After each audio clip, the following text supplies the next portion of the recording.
Hey everybody, welcome back. This is HD and I am back for the G-Star All-Star Grand Finals matchup. Yes, I know it's been a couple of days since I casted the semifinals, but as you guys all know, I was busy yesterday at the Bay Area StarCraft LAN event where I casted an entire tournament, at least from the semifinals onwards.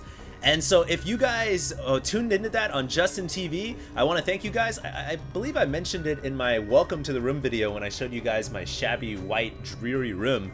And of course the toilet paper on the desk, which is still here. That toilet paper is used, of course, for cleaning purposes only. So I got a lot of funky comments about that, but I just wanted to say thanks a lot, guys, for tuning into that. I casted for about half of the day, and so now I'm back. I am here to finish up and conclude the G-Star All-Star Grand Finals tournament, and I am so excited to be presenting this game to you guys. It is none other than Boxer, aka Fake Boxer, so he's Foxer, and that's the name I've been calling him for a long time, but interestingly enough, he actually decided to change his name to Optimus Prime, and then he finally decided to settle on Marine King Prime. So I actually really liked Optimus Prime, but he is now Marine King Prime. I'm just gonna keep calling him Foxer for, you know, just gotta give a tribute to the old Foxer. And I'm really excited to be watching these two duke it out. Foxer beat Tester in the semifinals, and the Zerg player is KyrixZenith, and he beat OGS the Wind in the other semifinals. So yeah, this is going to be sure to be a good game. Now remember that Foxer's strategy is all about doing the mass marine, mass SCV up in your face in the first 5 minutes, try to end the game strategy. But, you know, whoa, it looks like Foxer not going to go for the Foxer. He's actually going to be going for a standard refinery, and he doesn't have a second barracks going down.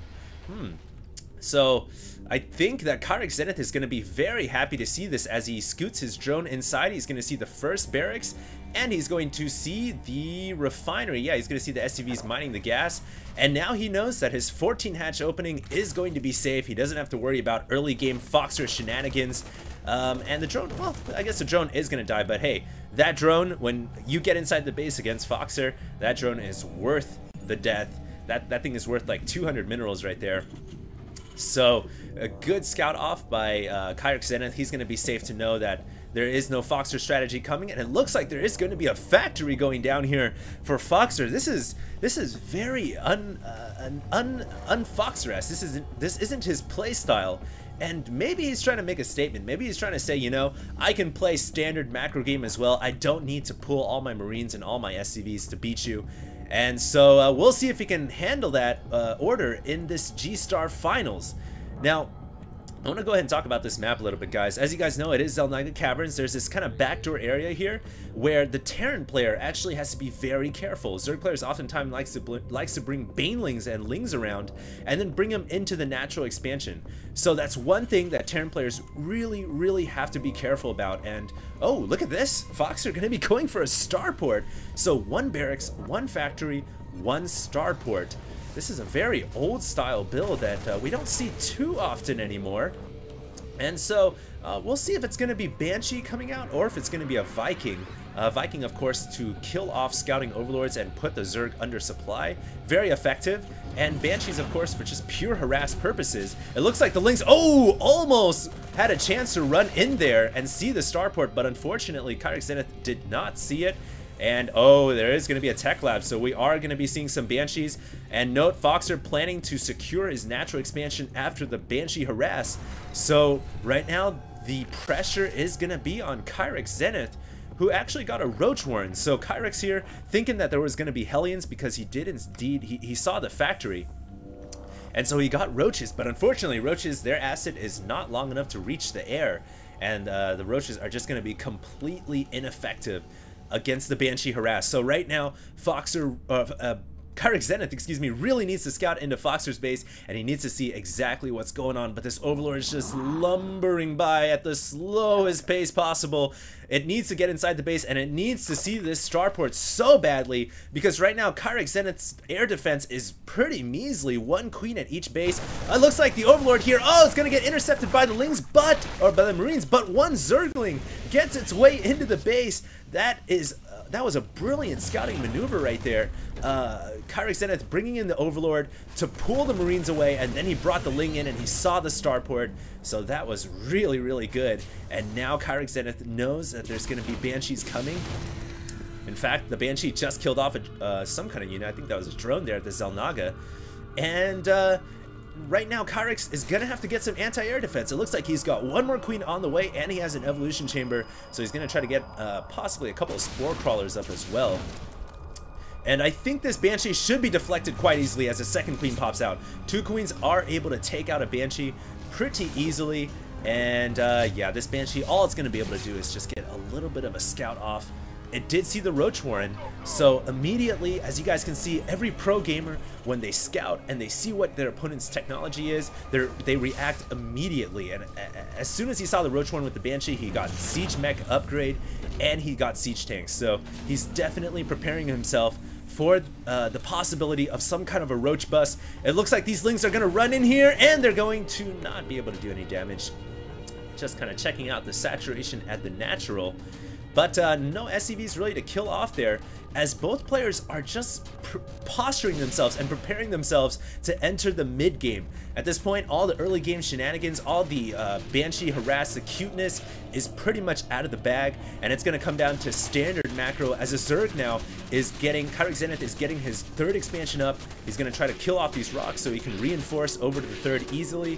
And of course, the Terran player Foxer going to try to secure his own natural expansion. Over at the Zerg base, KyrixZenith, it looks like he is transitioning also into the standard Muta Baneling play. And as you guys all know, Banelings are just so good against Terran. And really, the primary core unit of the Terran army is that Marine. So when a Zerg player plays against Terran, it's almost essential to get Baneling's Nest and get that centrifugal hooks upgrade. So as you guys can see, KyrixZenith working his centrifugal hooks. He's also getting ground carapace as well. And at all the same time, he's killing off all of these rocks so that he can prepare himself to get all these expansions. So KyrixZenith is looking really, really good right now. Marine King Prime, aka Foxer here, could possibly lose his Banshee. Oh, the Banshee gets taken down. And that was a very big loss. Now Foxer has pretty much no map control whatsoever, and Foxer has to play Turtle-style Terran. And that is not good when you play against a Zerg of KyrixZenith's caliber. KyrixZenith now has the third Expo mining. He's got 54 drones only after 10 minutes of play have elapsed. So he is just macroing his butt off. And I'm sure we're going to see a gold expansion going up quite soon as well. Foxer here is in a lot of trouble. He's going to eventually have to push out and secure this gold Expo. It looks like now maybe the time to do it? No, he's just going to fall back, tag the watchtower, and come back.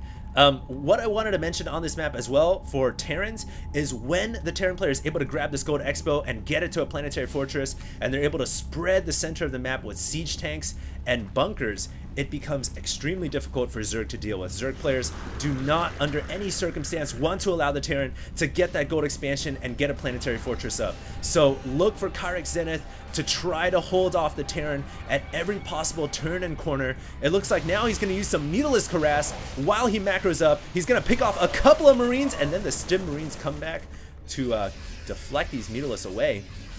Those dropships are actually vulnerable for just a split second. Meanwhile, at the center of the field, a couple of Marauders getting caught out of position, and they are just going to fall back as well. So both players right now really just trying to macro up wherever possible, neither player wanting to commit their entire army into a position where they're not going to be able to recover from.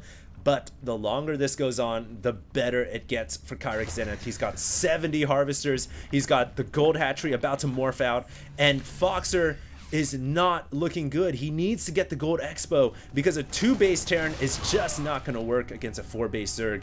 And you know, maybe Foxer should just stick to the Foxer strategy. Maybe he's not cut out to go for these kind of late game style play, because it's really starting to show how much better KyrixZenith's macro is when compared to Foxer. He's even grabbing another expansion out here on the left side of the map. So things are just getting redonkulous right now for the Zerg.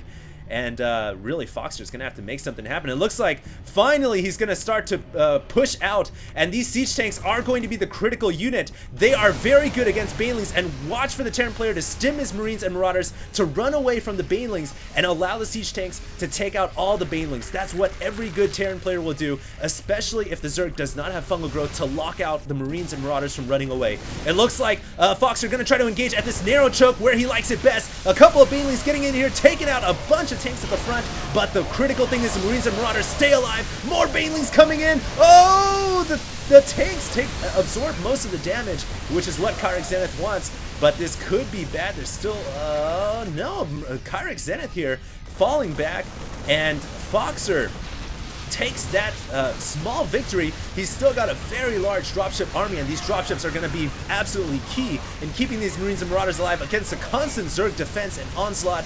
It looks like Kyrix here is going to have to fall back, and we may actually see some kind of a counterattack here as a couple of Zerglings are lining themselves up at the center, and oh, the gold expansion gets taken out. So Foxer playing that well, microing his marines and marauders away from the banelings. He's going to take out the gold expansion. Meanwhile, though, he's got to worry about these lings, but I think they should be taken out quite easily. They get one siege tank kill, and yeah, they're just going to get cleaned up very, very easily. And Foxer now looking much better. He just got a small comeback there by taking out the gold, but he's going to have to start to work the rocks right now. If Foxer doesn't take this gold expansion and get it up to a planetary fortress soon, then he will still fall behind, because you have to keep in mind that KyrixZenith has this third base, and of course KyrixZenith has a fourth base up, so it's still 2 base Zerg versus 2 base Terran versus 4 base Zerg, and Foxer knows that he needs to take out these rocks. KyrixZenith cannot allow the gold expansion to go up. He's bringing in his lings, roaches, and banelings. He's gonna try to take out these these marines and marauders, and he's gonna be able to do it. Oh, the SCV's coming! SCVs, get out of the way! Oh God, a bunch of SCVs get taken down right there by a rogue baneling, and that was not good. I think KyrixZenith there just came out way on top. Even though he's gonna have to fall back, he just killed off a bunch of SCVs. Foxer pretty much said, "Here you go, baby. Take some of my banelings, and yeah, Merry Christmas." So, I mean, come on, you're not gonna say no to something like that. Those banelings just had a baneling heaven. All those SCVs were just running in, and so right now, Foxer may be the one who's in a little bit of trouble. He's still behind in economy. It looks like another attack here from KyrixZenith, realizing that he cannot allow this gold expo to come up, bringing in the banelings, good micro from the marines, pulling them all away. All these SCVs very vulnerable in the meantime, and it looks like Foxer is going to continue to fall back with his marines, trying to get away from the banelings, but they're continuing to march up the ramp, and oh my goodness, this is going to do so much damage. Look at the center of the natural for the Terran player. There's just all these roaches just chilling there, and Foxer may have just been out macroed. I think it's just going to be a constant Zerg onslaught here. Oh wow, that's a lot of SCVs! Oh, a bunch of SCVs take some damage there. I don't think any of them went down. But this game is just getting worse and worse by the minute for our good buddy Foxer. He's trying to regain some semblance of control over the Terran natural, but the flood of the swarm continues to come in. This is no mercy play from KyrixZenith. These SCVs are going to die. Oh my God, that was a massacre of SCVs. Genocide. And now Foxer is completely out of this game. GG calls Foxer. We're gonna move on to game 2 here of the G-Star All-Star Finals, and I hope you guys enjoyed that broadcast. Thanks a lot for tuning in, guys. HD signing out.